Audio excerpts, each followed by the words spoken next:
اکرام السلام علیکم۔ شیطان نے دھتکارے جانے کے بعد اللہ کو چیلنج کیا کہ وہ بنی آدم یعنی انسان کو چاروں طرف سے ایسا گمراہ کرے گا کہ جس انسان کو اللہ نے بہترین سانچے میں ڈھال کر اتنی چاہت سے پیدا کیا ہے، وہی انسان ایک دن اللہ کی مخالفت میں کھڑا ہوگا۔ کچھ تو خود ہی رب ہونے کا دعویٰ کر دیں گے، کچھ سرے سے اللہ کے وجود کو مانیں گے ہی نہیں، اور باقی جو اللہ کے وجود کو مانتے ہوں گے وہ بھی اللہ کے ساتھ کسی کو شریک ٹھہرائیں گے۔ غرض تمام انسانیت کو اللہ اپنا نہ شکرہ ہی پائے گا سوائے تھوڑے سے لوگوں کے۔ ناظرین، اللہ غیرت مند بھی ہے اور بے نیاز بھی۔ اس نے شیطان کو مہلت بھی دی اور چیلنج قبول بھی کیا، اور بے نیاز ایسا کہ فرمان بھی جاری کر دیا کہ تم اور تمہاری پیروی کرنے والوں سے دوزخ کو بھر دوں گا۔ حضرت آدم اور حوا کو بہکانے میں شیطان کو کافی محنت کرنی پڑی۔ شیطان کو ادراک ہو چکا تھا کہ اگر اسی حساب سے ہر انسان پر فردن محنت کرنا پڑی تو اتنی بڑی انسانیت کو مقررہ وقت یعنی قیامت سے پہلے گمراہ نہیں کر سکے گا۔ اسی مسئلہ کے پیش نظر شیطان نے ایسا نظام زندگی تخلیق کیا کہ اس نظام کے دنیا میں قائم ہو جانے پر پوری بنی نوع آدم خود بخود جہنم کا ایندھن بنتی چلی جائے، اور شیطان کو الگ الگ فرد پر محنت بھی نہ کرنی پڑے، اور یوں اللہ کے سامنے اپنا کہا سچ کر دکھائے۔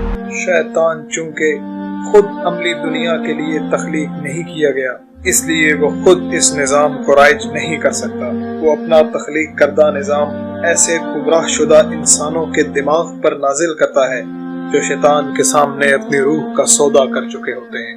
بسا اوقات شیطان ان کے سامنے ظاہر ہو کر بھی ان کو احکامات دیتا ہے۔ اس نظام کو ظاہراً تو بڑا جاذب نظر اور دلکش رکھا گیا، لیکن در حقیقت یہ نظام ظلم کے ستونوں پر کھڑا کیا گیا جس میں سود سر فہرست ہے۔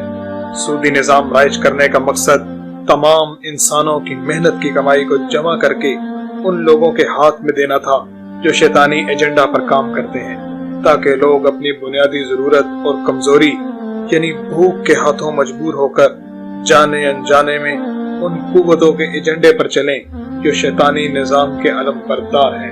اس نظام کا اگلا ستون فحاشی ہے، جس کے لیے پرانے زمانے میں طوائف کلچر اور آج کل کے جدید دور میں فیشن اور فلم انڈسٹری کھڑی کی گئی۔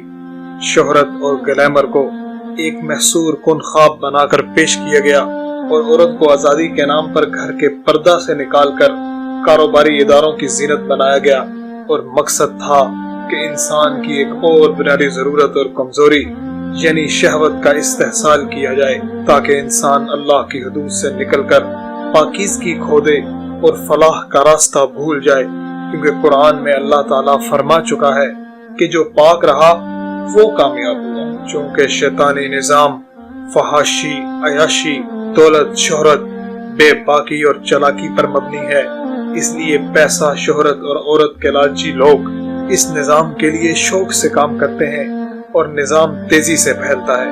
آج کل ٹک ٹاک اس کی ایک مثال ہے۔ یہ نظام تیزی سے اپنا کام کرتا جا رہا تھا، اور انسان شیطانی مکر میں دوزخ کا ایندھن بنتے جا رہے تھے۔ یہ نظام ایسا رائج ہو چکا تھا کہ اس دوران مبعوث ہونے والے انبیاء علیہ السلام کو بھی لوگوں نے یا تو قتل کر دیا یا پھر بے رحمی سے جھٹلا دیا، یہاں تک کہ حضرت عیسیٰ جیسے رسول کو بھی پھانسی پر لگانے کی کوشش کی گئی، اور آسمانی کتابوں میں ایسے تحریف کی گئی کہ شیطانی احکامات کو خدائی احکامات بنا کر پیش کیا گیا، اور اللہ کے نام پر انسان کو گمراہ کیا گیا۔ شیطان کی دال پوری طرح گل رہی تھی، اور انسان، اللہ کی پیاری مخلوق انسان، اپنے ازلی دشمن کے ہاتھوں تباہ ہو رہا تھا۔ ایسے میں اللہ کی رحمت نے جوش مارا اور انسانیت کے لیے اپنا آخری نبی مبعوث فرمایا، اور ان کو رحمت للعالمین کا اعزاز بھی عطا کیا۔ محمد صلی اللہ علیہ وآلہ وسلم کی بعثت سے شیطانی نظام کو شدید جھٹکا لگا۔ شیطان نے بھی اپنی پوری قوت لگائی اور اپنے ایجنٹوں کو شدید وسوسوں میں ڈال کر ڈٹ کر رسول اللہ کی مخالفت کروائی، حتیٰ کہ کچھ لوگوں نے رسول اللہ کو کئی بار زخمی بھی کیا۔ جی ہاں، اس رسول کو زخمی کیا جو ان کو شیطان کے چنگل سے آزاد کروانے آیا تھا۔ شیطان نے اپنے صدیوں پرانے رائج نظام کو ٹوٹتا دیکھ کر اتنا زور لگایا کہ محمد صلی اللہ علیہ وآلہ وسلم